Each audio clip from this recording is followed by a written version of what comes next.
کہ ڈاکٹر صاحب ایک فرد کا نام نہیں تھے، ایک انجمن کا نام تھا، ایک ادارہ تھا، ایک تہذیبی باب تھا، ایک ثقافتی حوالہ تھا۔ ڈاکٹر صاحب ایک مدرس بھی تھے، معلم بھی تھے، مقرر بھی تھے، محدث بھی تھے، مفسر بھی تھے، مترجم بھی تھے، مصنف بھی تھے، مدرس بھی تھے، معلم بھی تھے، معتبر بھی، ممتاز بھی اور ممیز بھی۔ ڈاکٹر صاحب کے کئی حوالے ہیں۔ سب سے بڑا بنیادی حوالہ تو یہ ہے کہ آپ سلسلہ نقشبند کے وہ بزرگ تھے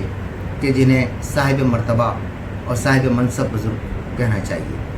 ڈاکٹر غلام مصطفیٰ خان صاحب 23 ستمبر 1912 کو جبل پور میں پیدا ہوئے۔ آپ کے والد کا نام گلاب خان تھا، آپ کی والدہ کا نام محفوظ النساء۔ جب آپ کی ولادت ہوئی اس وقت جبل پور میں آپ کے حالات اور خاندانی معاملات یعنی کہ بہت قسم پرسی کا عالم تھا، لیکن بہت ہی قریب وقت کے اندر جو ہے آپ کے والد صاحب کا انتقال ہو گیا، جناب گلاب خان صاحب کا۔ جب آپ بہت چھوٹے تھے تو آپ کی تمام تر تعلیم و تربیت آپ کے بڑے بھائی جناب نذیر احمد خان صاحب نے برداشت فرمائی۔ دوسرے بھائی جو منجلے بھائی تھے ان کا نام عبد الرحمان تھا۔ ڈاکٹر صاحب نے بڑی محنت کے ساتھ تعلیم حاصل کی، جبل پور میں اپنی ابتدائی تعلیم حاصل کی اور اس کے بعد میں پھر یہ اعلیٰ تعلیم کے حصول کے لیے علی گڑھ تشریف لے گئے اور جناب نذیر احمد خان صاحب نے یہ تمام اخراجات برداشت کیے۔ اور وہاں آپ کے جو اساتذہ میں لوگ شامل تھے اس میں احسن ماروی شامل تھے، اس میں ڈاکٹر ہادی حسن اس میں شامل تھے، اس میں ضیاء الرحمان اس میں شامل تھے، ضیاء احمد بدایونی صاحب اس میں شامل تھے۔ بہت بڑے بڑے فاضل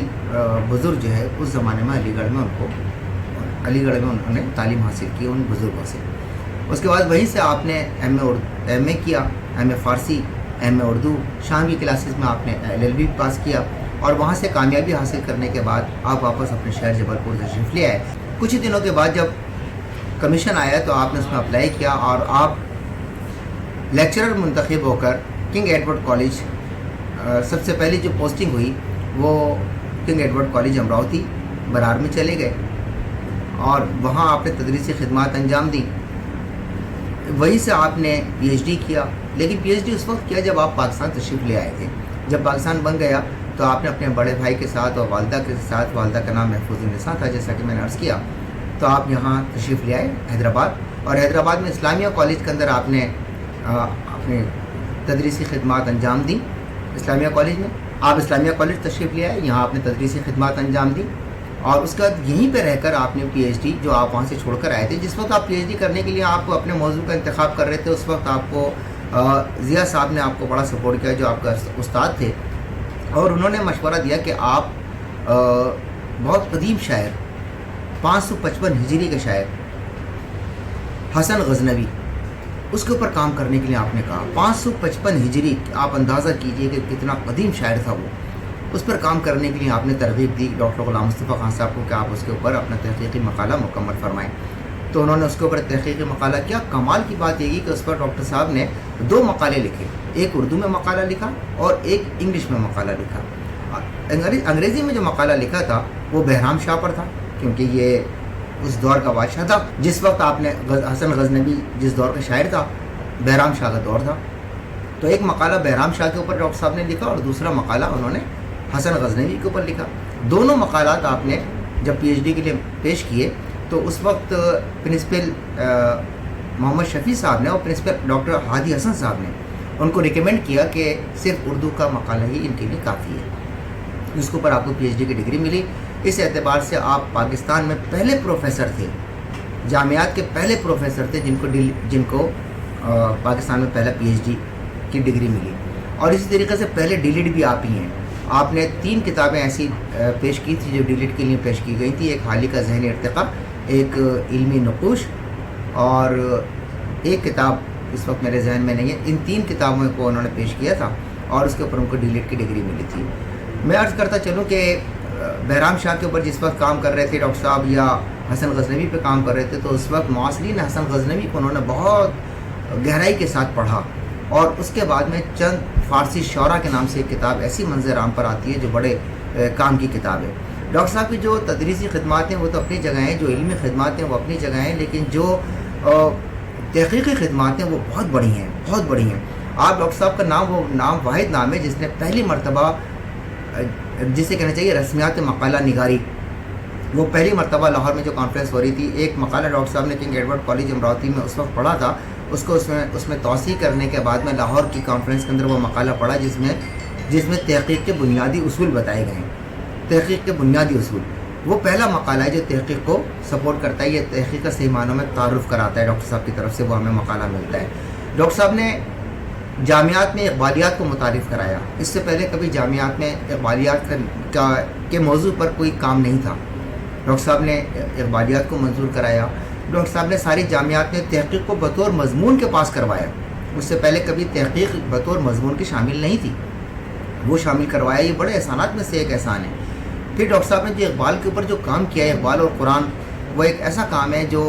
میں سمجھتا ہوں کہ رہتی دنیا تک قائم رہے گا، اور ڈاکٹر صاحب کا نام تو ویسے بھی مختلف حوالوں سے تا قیامت انشاءاللہ روشن رہے گا، لیکن ان کے جو نام میں جو بڑا کام، ان کے کاموں میں جو بڑا کام ہے وہ ایک اقبال اور قرآن کام ہے، ایسا جو قابل ستائش اور قابل لحاظ اور قابل تقلید کام ہے۔ اقبال و قرآن کے علاوہ انہوں نے اقبال کے اوپر اور بھی مقالات لکھے، اقبال کے اوپر ایک کتاب ان کی اور بھی ہے۔ پھر اس کے بعد میں جب انہوں نے قرآن کی طرف توجہ، قرآن تو ان کا بچپن ہی سے ان کے ساتھ ہے، قرآن کی تعلیمات ان کے ساتھ ہیں، پوری اردو دنیا میں سب سے زیادہ پی ایچ ڈی کی نگرانی کرنے والے ڈاکٹر غلام مصطفیٰ خان صاحب ہیں، پوری اردو دنیا میں سب سے زیادہ تحقیقی مقالات کی نگرانی جو کی ہے وہ ڈاکٹر غلام مصطفیٰ خان صاحب نے کی ہے۔ پھر میں آپ کو یہ بھی بتاتے چلوں کہ واحد آدمی ڈاکٹر غلام مصطفیٰ خان صاحب جنہوں نے وہ موضوعات منتخب کیے ہیں اور اپنے شاگردوں سے ان کے اوپر تحقیقی مقالات لکھوائے جو قرآن کو اور اردو ادب کو ساتھ لے کے چل رہے ہیں۔ مثلا اردو ادب میں قرآنی محاورات، کون کرے گا اس کے اوپر کام؟ اردو ادب میں قصص القرآن کے اثرات، اردو ادب میں قرآنی روزمرہ اور محاورہ، اردو شاعری پر قرآنی تلمیحات کے اثرات، یعنی اردو داستانوں پر قصص القرآن کے اثرات، یعنی کہ یہ ایسے موضوعات ہیں جس میں انہوں نے دونوں موضوعات کو شامل کر کے ایک تحقیقی مقالہ لکھوایا، اور یہ کام بہت بڑے کاموں میں سے ایک کام ہے۔ میں عرض کر رہا تھا کہ ڈاکٹر صاحب نے جب اسلامیہ کالج تشریف لے آئے تو اسی وقت میں مولوی عبدالحق صاحب نے اردو کالج قائم کیا، تو ڈاکٹر صاحب کو اور ابو الیاس صدیقی صاحب وغیرہ کو انہوں نے وہاں لے لیا اردو کالج میں۔ اردو کالج کے بعد میں پھر جب سندھ یونیورسٹی قائم ہوئی تو علامہ آئی قاضی صاحب نے درخواست کی باقاعدہ ڈاکٹر صاحب سے کہ آپ، میری درخواست ہے کہ آپ حیدرآباد تشریف لے آئیں، تو آپ کو شعبہ اردو کا آپ کو صدر بنایا گیا، پھر